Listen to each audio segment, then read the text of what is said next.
Empezamos nuestra tertulia de sostenibilidad medioambiental y empresa, en la que tenemos la suerte de tener con nosotros a tres representantes que nos van a abrir un poco el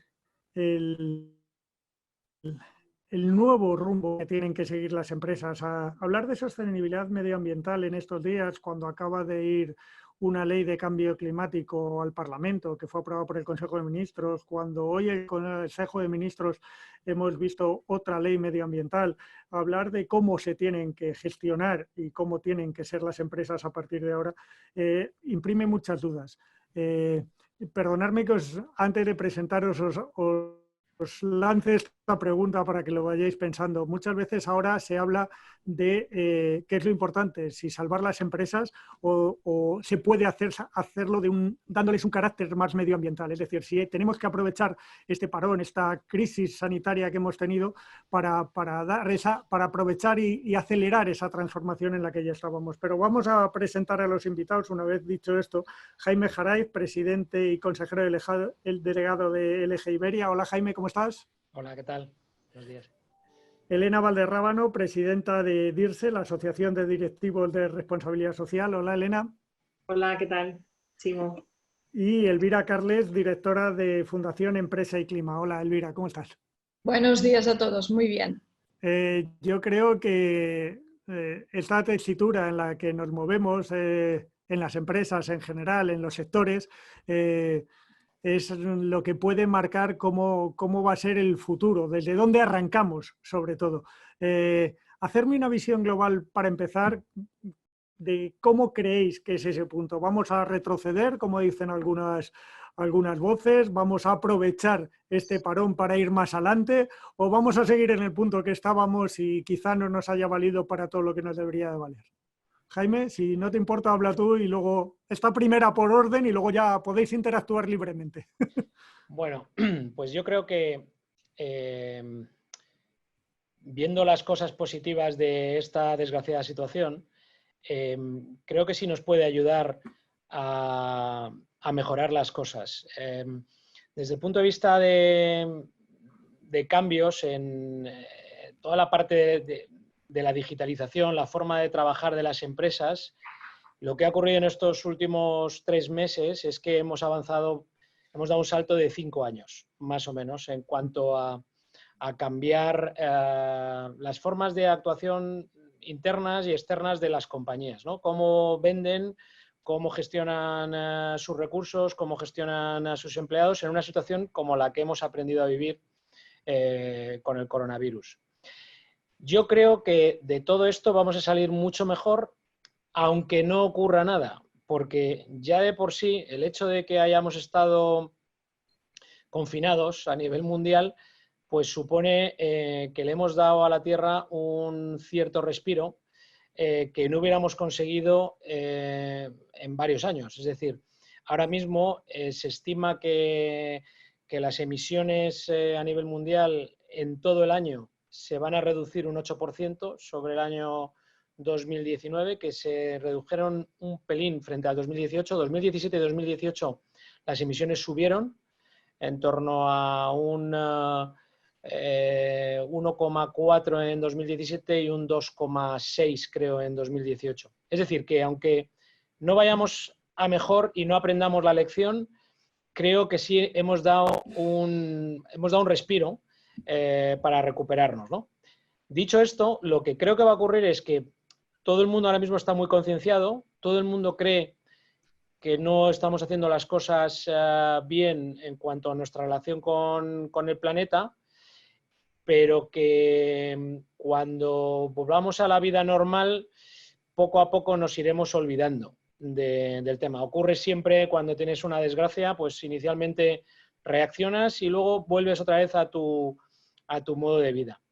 Creo que las empresas, creo que los grandes líderes son los que tienen que hacer que esto no se pierda por el camino y que empecemos a tomar las decisiones que realmente nos puedan ayudar a gestionar una mejor vida para todas las personas en el planeta, pero al mismo tiempo de una forma mucho más responsable y aprendiendo la lección de que probablemente los siguientes, si seguimos en este esquema de destrucción de los recursos naturales y del medio ambiente, pues claramente los siguientes somos nosotros. Y otra lección que hemos aprendido, que también me gusta mucho recalcar, es que la tecnología no lo puede todo. Y con el cambio climático siempre decimos, bueno, joder, no pasa nada. Si... Está bien que digas tú eso, Jaime. Bueno, pues por eso nosotros estamos en la movida de plantar árboles, porque es la mejor tecnología y lo dice una empresa de tecnología. Yo creo que nos hemos dado cuenta con el virus que con toda la capacidad que tenemos a nivel mundial, con todo el esfuerzo, con toda la tecnología que tenemos, no hemos sido capaces de pararlo y que se abre una ventana de tiempo hasta que tengamos una solución. Y el cambio climático no va a ser una tecnología que de repente va a empezar a absorber CO2 y que va a hacer que todo florezca de nuevo. Es decir, estamos muy limitados, aun teniendo mucha tecnología, estamos muy limitados para hacer cosas a nivel global. Por tanto, es una especie de caída del caballo, ¿eh? Nos hemos dado un golpe y nos hemos dado cuenta que quizá la tecnología no nos va a salvar. Nos tenemos que salvar nosotros con nuestras acciones. Y las empresas pues tienen una responsabilidad, las empresas y los líderes de empresas tienen una responsabilidad muy grande. Elena.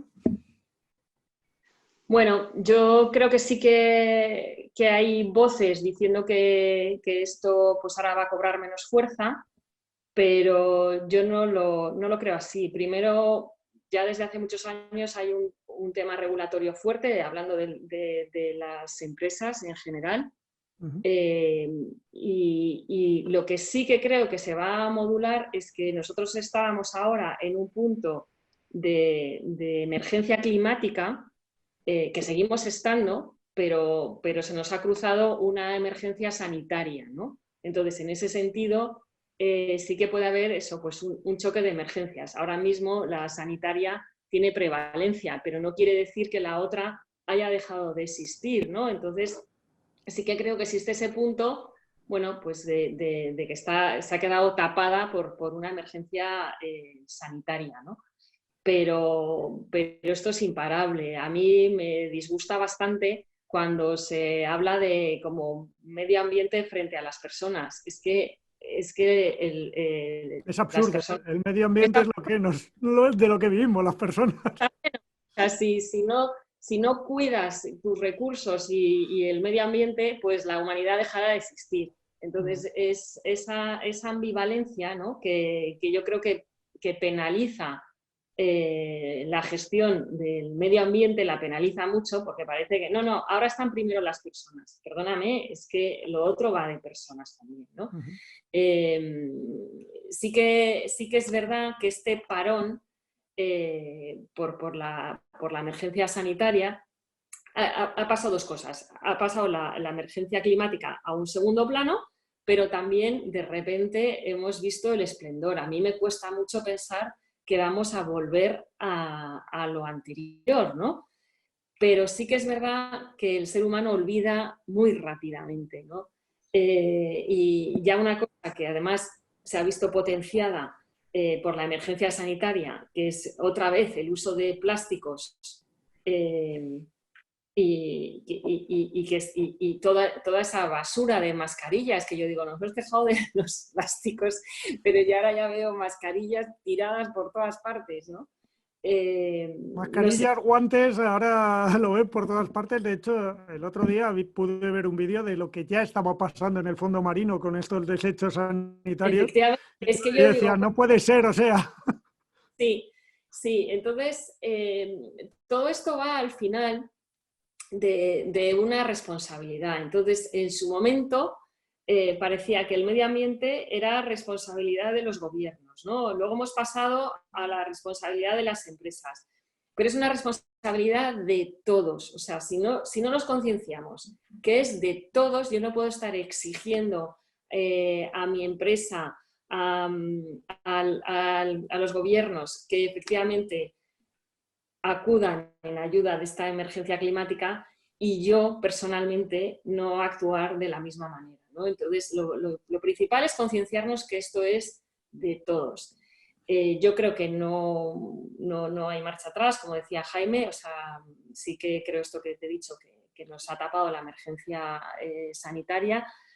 Creo que es una demanda de la sociedad, creo que es una demanda también del mundo inversor, de las instituciones. Entonces no veo cómo esto vamos a ir para atrás, ¿no?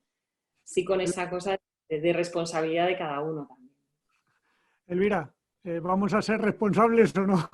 Sí, bueno, evidentemente totalmente de acuerdo en las palabras que ha dicho Jaime y Elena y que me han precedido. O sea, que no puedo pensar en línea diferente. Pero sí me gustaría puntualizar pequeñas cosas. Por ejemplo, inicialmente pensábamos que las emisiones, debido a la crisis sanitaria que estamos padeciendo, se disminuirían este año. Y durante los meses que dura la pandemia, 2, 3, 4 meses de confinamiento, empezando primero por el sudeste asiático, después la zona europea y ahora le está dando fuerte a la zona americana, sí que hemos visto, evidentemente, en esos meses pues, ha mejorado todo en general, hay menos emisiones, menos tráfico, no hay movilidad, no hay aviones, etcétera, etcétera. Pero ya empezamos a ver, ya empezamos a detectar que, por ejemplo, países como China, como India, que ya están como saliendo, ¿no?, de esta primera oleada de crisis sanitaria o de pandemia, están recuperando y multiplicando y creciendo sus emisiones. Es como si estuvieran como las fábricas a todo gas produciendo aquello que han dejado de producir en 2 o 3 meses. Es decir, evidentemente hasta que no cerremos el año 2020 no podremos hacer un análisis. Nosotros en la Fundación Empresa y Clima llevamos ya 12 años haciendo estos análisis a nivel de todo el mundo, de todos los estados, pero yo creo que o bien nos mantendremos o seguiremos en la senda de crecer a nivel mundial en general. Si analizamos país a país, hay algunos países emergentes, en el caso de la zona europea, pues Turquía crece muchísimo en las emisiones. Si miramos los 6 países más emisores del planeta, es la India la que despunta, cuando China está reteniendo, por ejemplo, es el primer emisor del planeta, pero está reteniendo sus emisiones. Es decir, me gustaría hacer este análisis a final de año, pero yo creo, a vista de pájaro o de experiencia, que o mantendremos o continuaremos creciendo a nivel planetario. En general, cada país es un particular. La segunda cosa que me gustaría aportar va mucho en la línea de lo que ha dicho Elena, es decir, evidentemente, si algo hemos aprendido es a ser más sostenibles. Nos hemos dado cuenta de que no hace falta tanto viaje, tanta movilidad en general y tantas cosas para ser más sostenibles, que es lo que tenemos que ser, ¿no? Es decir, yo pienso que saldremos de esta crisis reforzados, hemos aprendido y me gustaría hacer hincapié en algo que para mí es tremendamente importante y son las empresas. Las empresas de cualquier tamaño, de cualquier sector en general. Es decir, si las empresas se mueren o las dejamos morir o emigran de nuestro país porque aquí no viven bien, digámoslo así, lo vamos a perder todo, porque ellas son las que crean y generan los puestos de trabajo o lo que la sociedad está demandando. Las empresas se adaptan continuamente a las situaciones, a la legislación, pero ahora es el momento de ayudarlas en este aspecto. Si una empresa no se siente segura en el sitio donde habita, se trasladará, se irá y la perderemos. Y con ella perdemos muchos lugares de trabajo que ahora son tremendamente necesarios. Esto es trabajo de las administraciones, es trabajo del legislador. Yo pienso que España, un país como el que tenemos hoy en España, un gobierno como el que tenemos, está en la línea, está bien alineado para que eso no ocurra. Es decir, sí que es verdad que tenemos en estos momentos, pendiente de la ratificación del Congreso de los Diputados, una ley de cambio climático muy esperada, que va en la línea de las leyes de otros países vecinos. Esto es importante, pensando en las empresas, para que no emigren, digámoslo así. Va en la línea de lo que marca Europa. Nuestra propuesta de ley de cambio climático, el 85% de cada palabra va en la línea de las directivas europeas, va en la línea de lo que marca el Acuerdo de París, y esto hace y da seguridad al empresario. Saber qué tienes por delante, qué te va a marcar la pauta y qué puedes y no puedes hacer. Esto es importante. Las tenemos que ayudar y tenemos que ser claros a nivel de administración en cuanto a la legislación. O sea, no podremos avanzar, no saldremos de esta crisis sanitaria en estos momentos, climática a medio y largo plazo, tan importante, mucho más que la sanitaria o cualquier otra crisis que nos pueda venir, si no tenemos una base fuerte, y esa base son nuestras empresas. Ese buscar el equilibrio yo creo que es la clave. Por eso quería empezar fuerte haciéndose esa pregunta porque es verdad, son las voces que se están escuchando en los últimos días y creo que tenemos que atender a eso. Y ahora voy a hacer un poco, Elena, vas a ser la primera, te lo digo para que te prepares.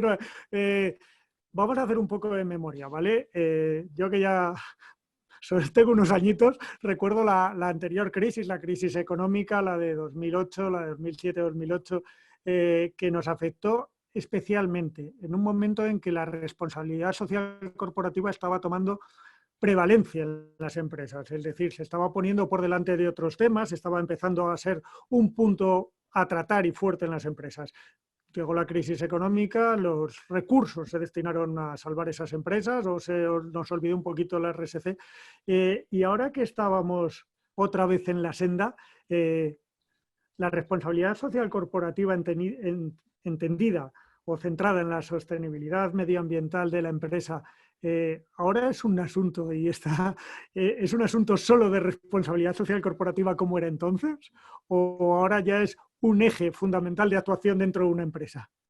Yo creo que es un eje fundamental de actuación dentro de cualquier empresa. O sea, es inviable. O sea, yo creo que cuando empezó el concepto de RSC, que fue como a finales de los 90, exacto. Bueno, se entendió, sí, estaba el medio ambiente también, pero estaba muy vinculado a la acción social de las empresas. Era muy tangencial. Sí, y se veía como algo tangencial, ¿no? Que siempre está la polémica sobre el nombre, ¿no? Porque parece que si tienes que explicar qué es lo que haces, malo. Es un poco... empieza a ser complicada la cosa, ¿no? Si nadie entiende lo que haces, pero yo creo que hace mucho tiempo que esto ya no es así. Porque una cosa es, y ahí también hay un rol relevante de los medios de comunicación, lo que esté en boga, ¿no? Pero realmente una empresa, si tú rascas y sobre todo además si es una empresa cotizada, olvídate, es que el mundo inversor ha hecho mucho más por la sostenibilidad que la sociedad en general. Eso lo puedo decir claramente. Porque todas las pautas de la RSC vienen muy marcadas por el mundo inversor.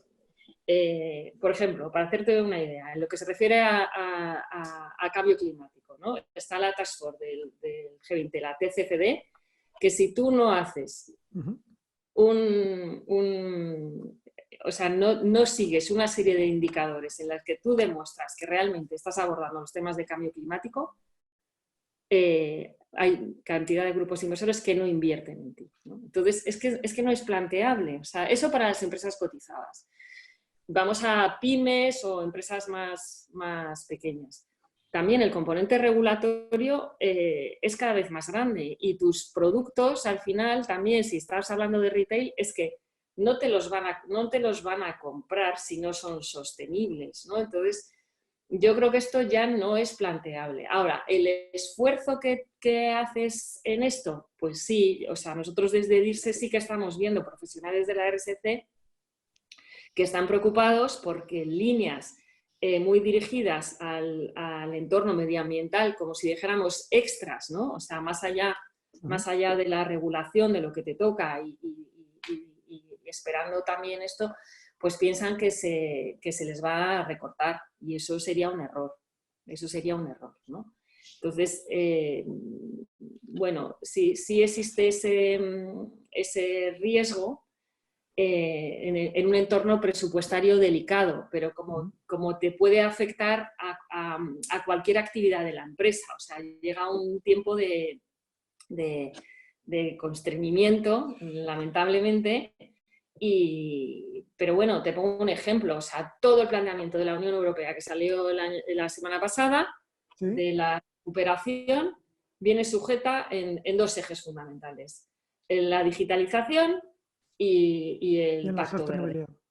Y entonces, es que no puede estar desunido, ¿no? Entonces, eso es lo que nosotros además debemos defender, que esto no puede estar desunido las dos cosas, tanto la recuperación, el desarrollo económico, tienen que venir muy vinculados, ¿no? Y eso es así, o sea, para mí no hay marcha atrás. Elvira. Es que totalmente de acuerdo con lo que ha dicho Elena. La parte, quizás podría profundizar un poquito más en el tema de la sostenibilidad. Yo, por la experiencia que tenemos en la Fundación Empresa y Clima, por las empresas que nos acompañan, nos damos cuenta de lo rápido que se adaptan a estas situaciones. Es decir, el concepto de responsabilidad social corporativa, las memorias de sostenibilidad en el equipo familia fundación, por decirlo de alguna manera, todas, absolutamente todas, lo llevan trabajando ya hace años. Y ahora están como diversificando u orientándose hacia aquellas líneas cada vez más sostenibles. Evidentemente, concepto economía circular, dicho de otra manera, es algo que ya estaban haciendo. Reciclaje, reutilizar, etcétera, es algo que ya lo tienen asumido. Quizás ahora se están enfocando mucho en tecnología, se están enfocando en medidas de sostenibilidad y sobre todo en energías renovables. Yo pienso que España estamos en una parte del planeta, los españoles, privilegiada en el sentido de aprovechar la cantidad de energías renovables que tenemos. Tenemos mar, tenemos viento, tenemos agua, tenemos mucho sol y tenemos la tecnología en estos momentos cada vez mejor que nos hace en algunas líneas ser líderes. Yo pienso que esta tecnología, el interés por la sostenibilidad y la digitalización hará que salgamos mucho más líderes o mucho más fuertes de todo lo que está pasando, no solamente de la crisis del 2008, no de esta primera, vamos a llamarle así, crisis sanitaria. Yo de formación soy farmacéutica y tengo ya muy cuello abajo que dicen que es un pico, no es el primer coronavirus que nos ha afectado, quizás a nosotros sí, en este caso a los españoles, pero veníamos ya de 2 o 3 micropandemias de coronavirus y es algo que se repetirá en el tiempo y tenemos que cambiar, es decir, y adaptarnos. Pero no olvidemos esto, lo que os decía al principio, la situación privilegiada, la conciencia, cuando no era obligatorio, de esas memorias de sostenibilidad, de esa responsabilidad social corporativa que tenemos innata en el entramado empresarial que nos hace seguir adelante a pesar de todas las crisis que tengamos y que vayan apareciendo. Jaime, te voy a dar la palabra, pero es que Elvira te ha puesto en el centro del huracán, o sea, te ha definido el eje casi. Bueno, sí. Nosotros en el eje superamos ya el tema de la responsabilidad social corporativa, es decir, para nosotros el medio ambiente no es un TIC, sino que el medio ambiente forma parte de la estrategia core de la compañía, es decir, el ADN. Nosotros, fíjate, nosotros nos dimos cuenta, cuando cumplimos 20 años en España, en el año 2016, pues te haces esas preguntas, ¿no? De quién eres, a dónde vas, todas estas cosas un poco existenciales. Y nos dimos cuenta que nosotros no vendemos televisores o teléfonos móviles o frigoríficos o lavadoras. Nosotros lo que vendemos es eficiencia energética. De todas las marcas que hay en el mercado, LG es la más eficiente, metiendo todos los productos que tenemos, la más eficiente del mundo. Y eso es lo que estábamos vendiendo. Estamos vendiendo eficiencia energética desde hace muchos años, de hace 75 años. Y realmente, pues ahí es cuando lo unimos. El movimiento, por ejemplo, el movimiento Smart Green nació en el año 2017. Nuestro movimiento de sostenibilidad nació en el 2017 cuando nos dimos cuenta de, oye, ya estamos haciendo esto. Si es que este es nuestro ADN. Nuestro ADN es electrificar y hacer mucho más eficiente la vida de las personas y a través de la tecnología hacer que la vida de las personas sea mejor. Entonces, pues ya no lo planteamos como responsabilidad social corporativa. De hecho, nosotros tenemos Otras actividades de responsabilidad social, pues ayudamos a una fundación para enfermedades, bueno, para gente que tiene ictus y que no se puede recuperar, que es muy complicado recuperarse. Bueno, eso sí lo veo como responsabilidad social corporativa, ¿no? Otro tipo de ayudas. El medio ambiente, la sostenibilidad, lo vemos como el propio ADN de la compañía, ¿no? Igual que nosotros también en LG participamos de la digitalización de las empresas, es decir, nosotros nos dedicamos a digitalizar las empresas, bueno, pues no solamente digitalizarlas, sino a hacerlas más eficientes y más sostenibles. Y en el movimiento de Smart Green es un paso más allá, que es, vale, mi empresa en LG, pues vamos a ser pues, responsables, sostenibles, vamos a consumir menos plásticos, vale, todas esas cosas muy bien. Pero hemos dado un paso más y hemos dicho, bueno, además de que nosotros lo vamos a hacer, vamos a ser responsables de crear un movimiento para que se unan todas las demás empresas y crear un movimiento para que la sociedad que está deseando hacer algo pueda realmente aportar. Si tú le preguntas a cualquier persona en la calle, a cualquiera, dices, ¿tú quieres que desaparezca el Amazonas? El 100% te va a contestar que no. ¿Tú quieres que se caliente la tierra y que desaparezcan los ecosistemas? El 100% dirán que no. Es decir, todo el mundo está totalmente alineado. Lo que pasa que al final no saben qué hacer.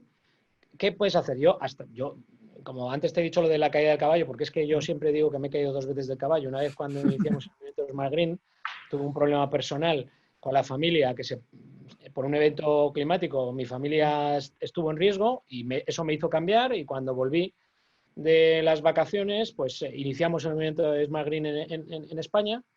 Y luego la segunda caída del caballo fue cuando me di cuenta de si alguien podía hacer algo, son las empresas y sus líderes para hacer que cambie la sociedad, ¿no? Y entonces ahí es donde empezamos a hacer. Entonces, antes de esas caídas de caballo, yo decía, bueno, para proteger el medio ambiente, ¿qué puedo hacer? Bueno, pues voy a reciclar, voy a ser más responsable, si puedo me compro un coche híbrido o eléctrico, la calefacción, voy a ser más responsable con la calefacción, con el aire acondicionado, esas cosas, no voy a tirar plásticos, voy a intentar... Pero eso no es nada, eso es una pequeña gota muy importante, pero que no va a hacer cambiar las cosas. Y entonces nosotros creamos el movimiento Smart Green para darle cabida a que la gente realmente pueda hacer algo para mejorar el medio ambiente. Entonces nosotros ya superamos el tema de responsabilidad social corporativa, estamos dentro de nuestro ADN y no solamente de cara a nuestra empresa, sino que queremos ayudar o liderar que otras empresas hagan, además de su propio negocio y de una forma sostenible su negocio y de forma más responsable, que además aporten y apoyen a tomar acción para paliar el cambio climático. Y eso es lo que estamos haciendo, plantando millones de árboles y haciendo que otras empresas planten millones de árboles con nosotros. Me vais a perdonar quizá me voy a salir un poquito del guión, pero os quiero hacer esta pregunta porque me parece muy interesante teneros a los tres y quiero saber vuestra opinión, aunque me la imagino, casi la podría decir yo, pero creo que sois vosotros los que lo tenéis que decir. Habéis hablado de una oportunidad país, no sé cuál de vosotros lo ha mencionado, pero es verdad que España estamos en un sitio privilegiado con una energía solar privilegiada, rodeados de mares, con mucho viento, porque todo hay que decirlo, con una energía eólica privilegiada. Y esa ley de cambio climático que acaba de entrar en el Congreso, que aprobó el Consejo de Ministros, habla de 2025, que quizá lo hemos pasado por alto, del hidrógeno, de qué va a suponer el hidrógeno. El hidrógeno puede ser una gran oportunidad país porque lo podemos producir de manera renovable. Y hay países como Japón que han apostado por el hidrógeno como la materia prima de su energía para todo, para los hogares, para las fábricas, para el país en general, no solo para la automoción o para otros sectores. ¿Qué papel creéis que puede jugar España en los próximos años si ahora, porque claro, es ahora cuando tenemos que hacer las cosas bien para que en 2030 estemos jugando un papel importante en un mundo que está cambiando y que todos vamos hacia el mismo camino, porque la Unión Europea nos lo ha dejado claro, somos el viejo continente, pero tenemos que ser el más rápido en cambiar para irnos hacia las renovables. En el tema coches, no sé, yo trabajo mucho el tema de coches, Jaime lo sabe, la Unión Europea ha sido la más estricta, por ejemplo, y en otras industrias también. ¿Estamos tomándonoslo realmente en serio? Porque yo creo que tenemos una oportunidad. Esto es como cuando hablaba de la logística hace años y decía, si es que España está en el sitio, porque no somos el hub logístico de Europa, pues esto es lo mismo. Es que lo tenemos todo. Jaime, empieza tú si quieres. Bueno, yo creo que el hidrógeno es el futuro, clarísimamente, pero creo que las energías renovables lo que te van a permitir es ser totalmente no dependiente de terceros. Es decir, Pero eso es mucho. En un país que la energía es muy cara, eso es mucho. claro, y es que la energía, tal y como veo yo todo el tema de la energía, yo creo que si el planeta hiciera bien las cosas, la energía sería gratis e ilimitada en los próximos 40 años. En 40 años debería ser gratis y ilimitada. La energía no debería ser un factor, debería ser un given, y no tener ningún problema. Fijaros, os voy a dar un dato que vais a alucinar. ¿Sabéis cuál es el mejor sitio del mundo para la energía solar, para recibir más potencia de energía solar? El mejor sitio del mundo. Está dentro de España. Pero dentro de España, ¿cuál? ¿Qué comunidad? ¿Alguien lo sabe? No. Pues no sé. Las Islas Canarias. Las Islas Canarias, por la latitud en la que está, la inclinación, cómo recibe los rayos, etcétera, etcétera, las horas de sol que tiene, es el sitio del planeta que más eficiencia podría sacarle a la energía solar. Las Islas Canarias tienen eólica, por supuesto, tienen maremotriz, tienen geotérmica y tienen solar. ¿Sabéis cuál es la comunidad española más dependiente de energía fósil? Las Islas Canarias. Es decir, las Islas Canarias, que es un reservorio de energía como ningún sitio en el mundo, reciben su petróleo con grandes superpetroleros que descargan allí y les van llevando la energía en petróleos. O sea, una sinrazón total y absoluta. Por tanto, creo que una de las cosas que también he visto mucho es los europeos, como tenemos una sociedad más evolucionada y somos más responsables y ya hemos crecido y ya nos hemos hecho, digamos, tenemos una vida razonablemente buena si lo comparamos con el resto de los continentes, pues estamos dando ese paso porque queremos que nuestra vida siga siendo buena y que nuestra naturaleza y medio ambiente pues se mantenga. No queremos destruir el planeta, ¿no? Porque hemos llegado a ese nivel de conciencia. Entonces estamos también, de alguna forma, penalizando a nuestras propias industrias porque les es más caro producir, etcétera, etcétera. Y sin embargo estamos comprando a lo mejor el producto de otros países que son claramente no sostenibles y que encima les da igual. Bueno, yo creo que lo que tenemos que hacer es nosotros ser el adalid a nivel mundial y hacer que cambie lo más rápidamente posible hacia energías renovables, y el hidrógeno es un factor importantísimo, pero al mismo tiempo decir, bueno, muy bien, yo te compro como Comunidad Europea, yo te compro a ti miles de millones de euros en tus productos o en tus industrias, etcétera, etcétera. Si tú no eres responsable, no puedes vender tus productos en Europa.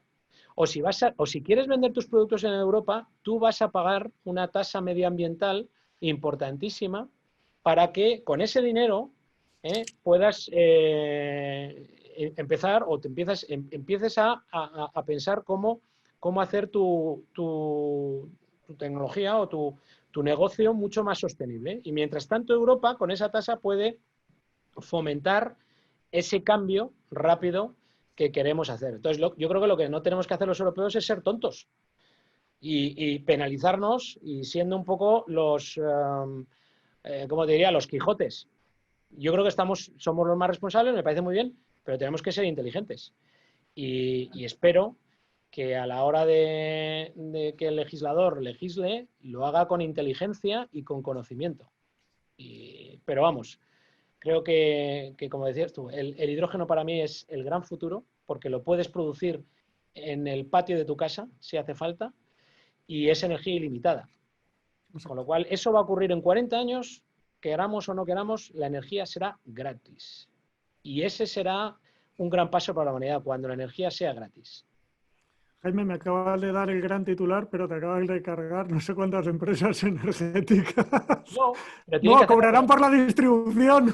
Pero es que justo ahí está, es que las utilities, ellos lo saben, las utilities saben perfectamente, las empresas de gas, las empresas de electricidad saben perfectamente que en un plazo de tiempo X la energía será gratuita. Pero entonces, ¿cómo está organizado nuestro país o los países más evolucionados? En torno a los servicios. Exacto. La energía no va a ser irte a la montaña a sacar carbón para luego quemarlo, como se hacía hace 150 años. No, ahora es qué servicio te doy con la energía. La energía es gratis, pero yo te voy a dar servicio de esa energía gratis. Bueno, pues ahí estará el negocio de cada uno. Igual que somos un país ahora mismo de servicios, antes éramos un país productor, ahora somos de servicios y podemos ganarnos la vida como país.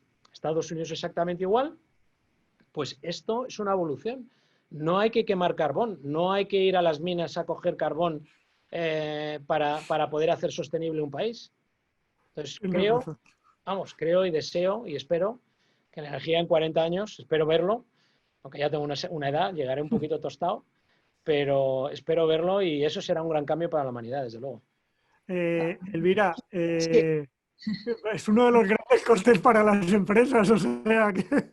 No, mira, en la línea de lo que hablaba Jaime, que yo pienso que es positivo, él ha dicho, evidentemente, cosas muy certeras y que hay que legislar y jugar todos en la misma división. Yo creo que este es el mensaje que nos tendríamos que quedar. Es decir, el hidrógeno es importante, tiene que formar parte del mix energético, no es único, o sea, yo continúo defendiendo mucha renovable, pero el truco está, o la solución, o llámalo como quieras, para que todos juguemos en la misma liga, a mí me parece que está precisamente en el Acuerdo de París. Es decir, el Acuerdo de París es el acuerdo multilateral que han firmado todos los países del mundo, que lo han ratificado 187 países del mundo. Ratificar, ya sabes, significa pues que aunque cambie el color político se mantiene, digámoslo así, de una manera muy sencilla para que quien nos pueda escuchar entienda.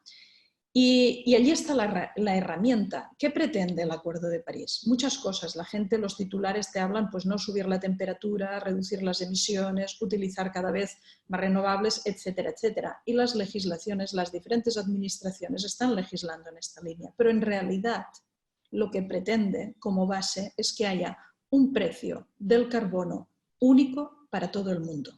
Y ahí ya jugamos todos en la misma liga, que es lo que decía Jaime, que hay, por un lado, los países europeos muy estrictos en su legislación y que sufren las empresas competencia con empresas del mismo sector que están en otros países donde no se les aplica ese precio del CO2 o ese precio por las emisiones que generan, y hay como una disparidad. Esto se soluciona con un precio único a nivel de todo el mundo. En el caso europeo, Europa a nivel mundial, si miramos el concepto de emisiones, solamente somos el 10% de las emisiones del planeta. Toda Europa emite entre 10, depende del año, o un 11% de las emisiones planetarias, cuando un solo país, que es China, emite un 28% de las emisiones del planeta. Es decir, no podemos jugar en la misma liga. Pero fijaros una cosa, y en las negociaciones lo hemos visto en los últimos años. Hemos tenido, ahora llevamos 2 o 3 años, digamos que muy distraídos con la época Trump, ¿vale? Entonces, ¿qué podía pasar cuando Trump finalmente presentó el año pasado, en el 2019, la Carta a Naciones Unidas pidiéndole o diciéndole que quería salirse del Acuerdo de París, que ya estaba ratificado por Obama? Naciones Unidas todavía no ha dado respuesta, ¿eh? Tiene tiempo exactamente hasta el 5 de noviembre de este año. No olvidemos que las elecciones de Estados Unidos son el 3 de noviembre, ¿eh? Es decir, son antes de que Naciones Unidas le deba responder al señor Trump o a quien esté en la Casa Blanca si le deja o no salir o si se va o lo que sea. Ya veremos lo que pasa en noviembre. Yo auguro un noviembre caliente en este aspecto, ¿vale? Pero, ¿qué podía haber pasado el año pasado cuando Estados Unidos se salió o dijo que se quería salir de este gran acuerdo que es el Acuerdo de París? Habría podido pasar muy fácilmente que las economías emergentes como la China o como la India, que es primer y tercer emisor del planeta, en medio el segundo está Estados Unidos, se hubieran, como decimos vulgarmente, sumado al carro. Y si este se va, yo no tengo por qué hacer los deberes. ¿Qué hicieron estos países emergentes en ese momento? Se unieron a Europa, es decir, los chinos vinieron a llamar a los europeos y les dijeron: señora Europa, usted tiene la tecnología, tiene la experiencia, lleva gestionando un mercado de compra-venta de derechos de emisión, un mercado de carbono que funciona desde el 2005. Nosotros necesitamos aprender esto. Es una necesidad para todo el planeta. Es decir, los países, en lugar de sumarse a la salida de Trump, se sumaron a la tecnología europea. ¿Dónde nos llevará esto? Nos llevará a que el 1 de enero del año 21, que es dentro de unos meses, a pesar del aplazamiento de la COP de cambio climático en Glasgow debido a la crisis sanitaria o a la pandemia del COVID, no significa el aplazamiento de la COP que se hayan relajado o aplazado los plazos de cumplimiento.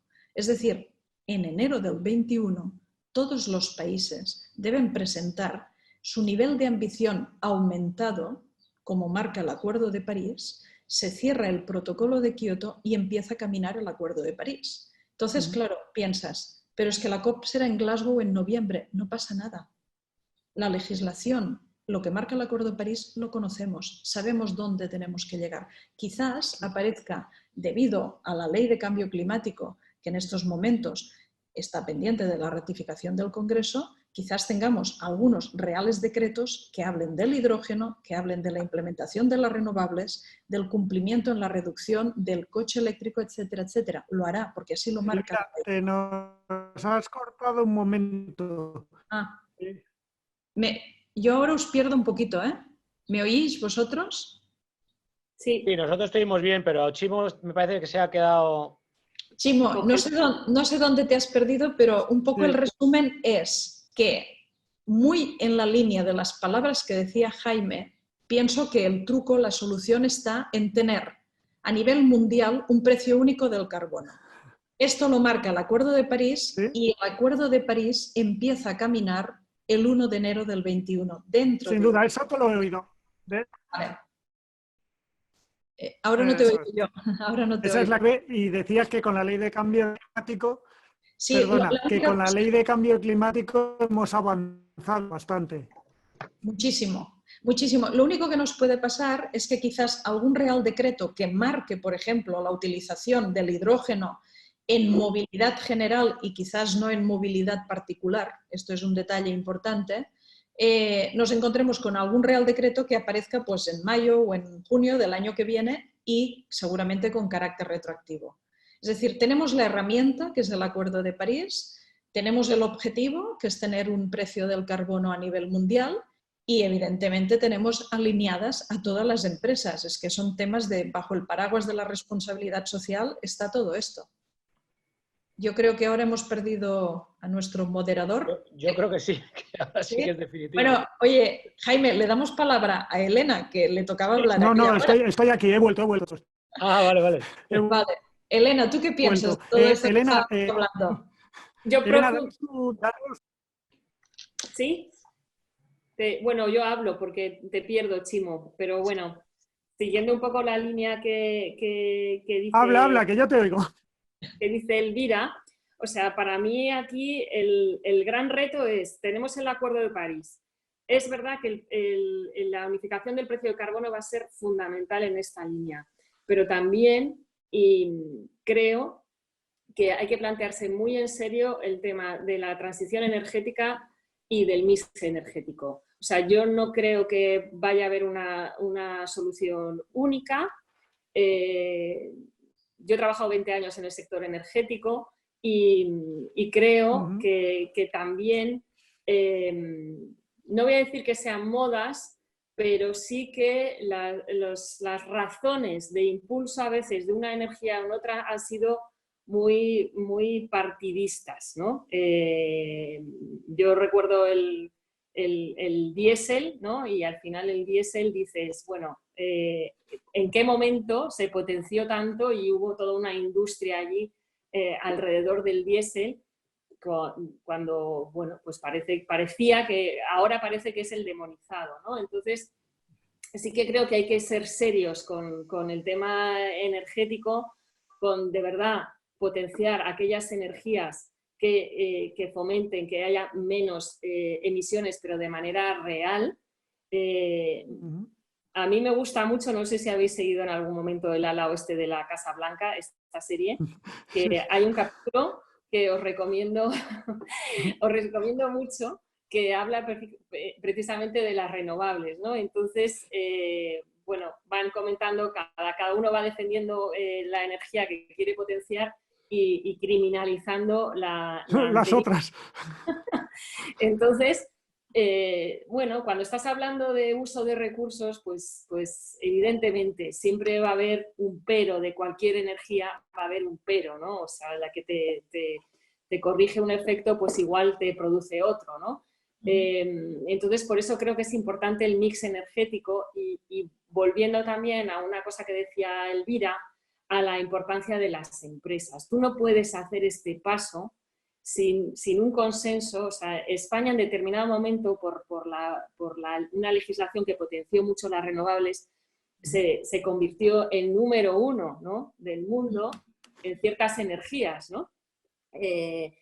Yo no creo que un mercado deba vivir exclusivamente de las subvenciones, pero sí que tienes que tener una regulación que potencie esa transición a energías que son más eficientes y mejores, ¿no? Y indudablemente el hidrógeno va a estar en ese mix.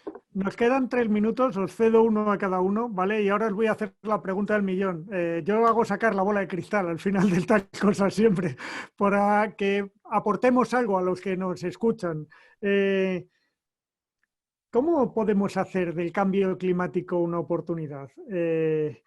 Incluso en el momento en que vivimos, que no es el más fácil, ¿cómo es una oportunidad? Pero tenéis que ser muy breves, en 1 minuto, si no os tendré que cortar. Como queráis, el que quiera empezar, me da igual. Pues Elvira, tú que te has lanzado. La primera, a ver, sin ninguna duda, hacer las cosas bien en temas de cambio climático, que para mí es como el paraguas que engloba todo, la responsabilidad social corporativa, que es lo que estamos hablando evidentemente también, pero engloba todo, la economía circular, la eficiencia energética, la movilidad sostenible, etcétera, etcétera.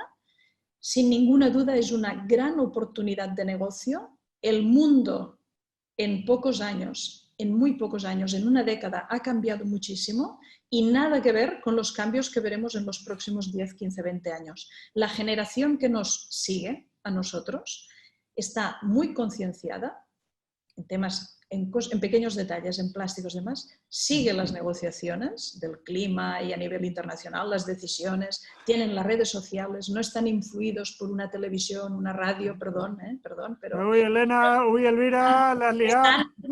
Están muy hiperconectados, tienen su opinión y están muy preparados. Entonces el mensaje final sería, yo creo que vamos hacia un nuevo modelo, sin ninguna duda, modelo económico en general, sin ninguna duda, mucho más sostenible, mucho más equitativo, inclusivo, importante, inclusivo, y para que nadie, digamos, se quede atrás, y, por supuesto, sostenible, multilateral. Elena.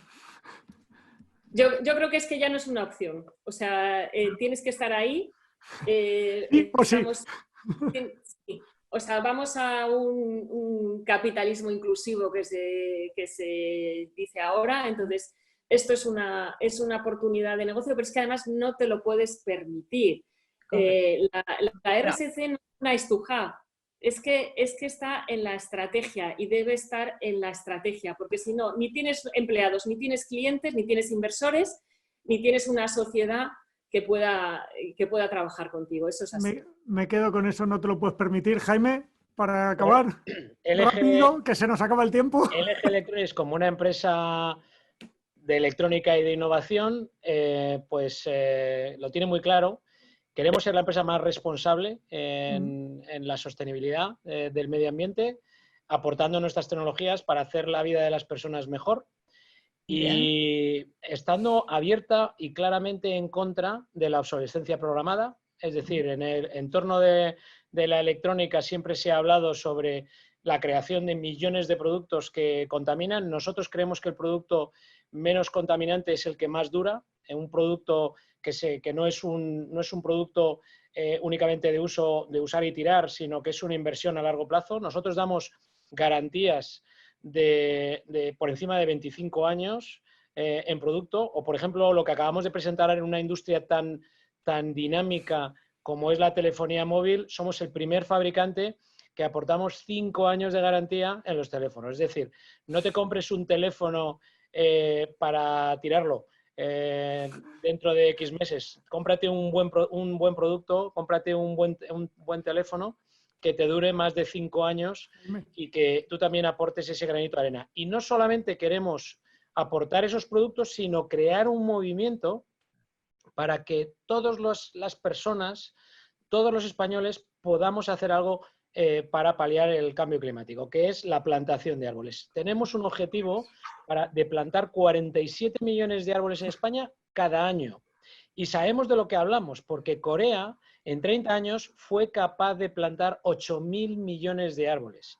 Jaime. Y hasta que cambien, perdona, Chimo, y termino, y hasta que cambien los gobiernos, que van a tardar mucho, los gobiernos hasta que se pongan de acuerdo y la maquinaria empiece a funcionar, estamos ya en esa dinámica, pero no tenemos tiempo. Y lo que tenemos que hacer es ganar tiempo. ¿Y cómo podemos ganar tiempo? Absorbiendo el CO2 que hay en la atmósfera a través de los árboles. Pues con esto nos quedamos. Muchas gracias a los tres. Elvira, Elena, Jaime, ha sido un placer teneros. De verdad, yo creo que ha sido muy constructivo y espero teneros más antes que tarde aquí en el estudio de Capital Radio con nosotros. Un fuerte abrazo. Igualmente, y muchísimas gracias a todos. Vale, gracias.